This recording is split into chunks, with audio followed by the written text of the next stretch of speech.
స్వాగతం. నేను జ్యోతి.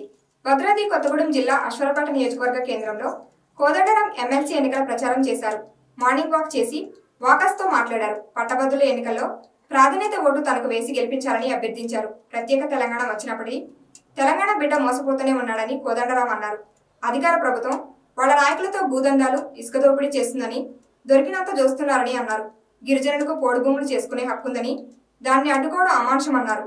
నియోజకవర్గంలో 20,000 ఎకరాల్లో పోడు భూముల సమస్య ఉందని, తక్షణమే ప్రభుత్వం పట్టాలు ఇప్పించాలని డిమాండ్ చేశారు.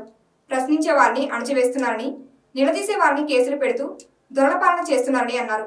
అశ్వరపేటకు సంబంధించి పేటను రెవెన్యూ డివిజన్ గా సత్తుపల్లితో ప్రత్యేక జిల్లా ఏర్పాటు చేస్తే సమస్యలు కొంతవరకు తగ్గుతాయన్నారు.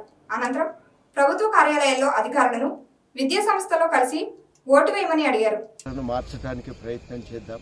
ప్రజల కేంద్రంగా, ప్రజల సమస్యల కేంద్రంగా రాజకీయాలు నడవాలి. అదే మన ప్రధానమైన డిమాండ్. దాని మార్పును సాధించే లక్ష్యంతోనే ఈ పోటీలో ఉన్నాం.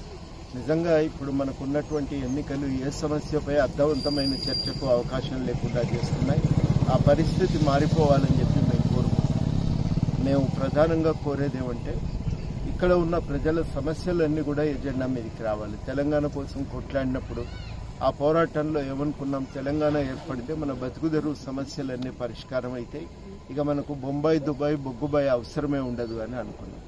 కానీ ఇలా వాస్తవానికి అట్లా జరగట్లేదు.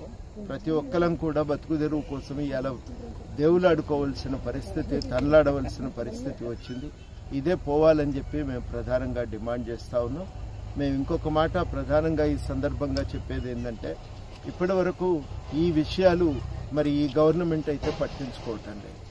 వీటిని మనం ఇవాళ ఈ ప్రాంతానికి వస్తే ఇక్కడ పోడు భూమి అనేది ఒక ప్రధాన అంశంగా ఉంది. సుమారు ఈ అశ్వరావుపేట మండలంలోనే 20,000 నుంచి 25,000 ఎకరాల దాకా పోడు భూమి ఉందంటే అది ఎంత తీవ్ర సమస్య ఊహించవచ్చు. ఇట్లాంటి సమస్యకు మనం పరిష్కారం చూపకపోతే ఇంతమంది ప్రజల బతుకుదెరువు అనేది దెబ్బతింటాయి. వాళ్ళు 2006 చట్టం ప్రకారం పరిష్కారాన్ని కోరుతున్నారు. అప్లికేషన్లు 2006 నుంచి ఇప్పటి వరకు ఇంకా పెండింగ్లోనే ఉన్నాయి. 14 ఏళ్ళు. ఏవో కొన్ని మాత్రమే పరిష్కారమైనవి, మిగతా అన్ని పెండింగ్లో ఉన్నాయి.